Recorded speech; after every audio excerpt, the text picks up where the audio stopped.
తర్వాత గత ప్రభుత్వంలో ఫీజు రియంబర్స్మెంట్ పథకం కింద ఏజెన్సీ అయినటువంటి సోషల్ వెల్ఫేర్ డిపార్ట్మెంట్ నుంచి ఈ ఎస్సీ ఎస్టీ బీసీ వీళ్ళందరూ కూడాను మైనార్టీలు కలిపి 2,505.56 కోట్ల రూపాయలని, ఎస్సీ విద్యార్థులకి 131.82 కోట్ల రూపాయలని గత ప్రభుత్వంలో బకాయిలు పెట్టడం జరిగింది. వీటన్నిటిని కూడా చెల్లించాల్సినటువంటి పరిస్థితులు ఉన్నాయి. ఆ రోజున ప్రభుత్వం దళితులకి, ఎస్సీలకి, బీసీలకి అన్ని చేసాం, నవరాత్రులు అన్నారు. ఈ రోజు వాస్తవాలు చూస్తుంటే వాళ్ళకి ఇవ్వాల్సినటువంటి ట్యూషన్ ఫీజులు 2,505.56 కోట్ల రూపాయలు ఉన్నాయి. సర్టిఫికేట్లు తీసుకోలేని పరిస్థితి. పాస్ అయినా గానీ ఈ రోజుకి ఇవ్వలేని పరిస్థితి. బకాయిలు చేయలేనుందా? ఆ పిల్లలు చాలా ఇబ్బందులు పడతా ఉన్నారు. ఇది మీకు తెలియజేస్తా ఉన్నాను. అదే విధంగా వసతి నిర్వహణ రుసుము కింద MTF కింద మొత్తం 23-24 వరకు ఉన్నటువంటి బకాయిలు 895 కోట్ల రూపాయలు ఉన్నాయి. అంతేకాకుండా ఎస్సీ విద్యార్థులకు వచ్చేసి 20.171 కోట్ల రూపాయలు, 90 కోట్ల రూపాయలని బకాయిలుగా ఉన్నాయి. హాస్టల్స్ ఫీజు లో 20.71 కోట్ల రూపాయలు పెండింగ్ జరిగినాయి. బడ్జెట్ విడుదల కోసం ఆర్థిక శాఖలో 62.3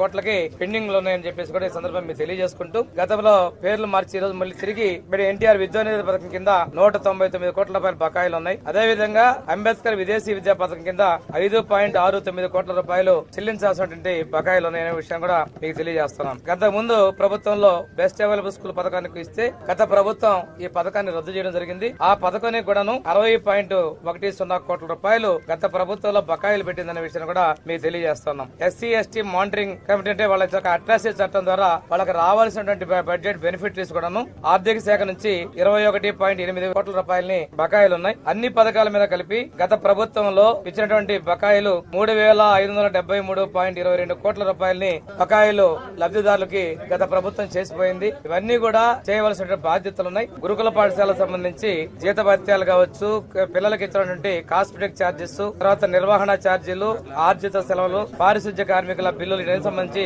243.34 కోట్ల రూపాయలు బకాయిలు ఇవ్వడం జరిగింది. ఈ విధంగా చూసినట్లయితే టోటల్ గా గత ప్రభుత్వం పేదల్ని మోసగిచ్చి మభ్యపెట్టి 3,575.22 కోట్ల రూపాయలని బకాయిలుగా పెట్టి మభ్యపెట్టింది. దీనికి తగినట్లుగానే ప్రజలు తీర్పునివ్వడం జరిగింది.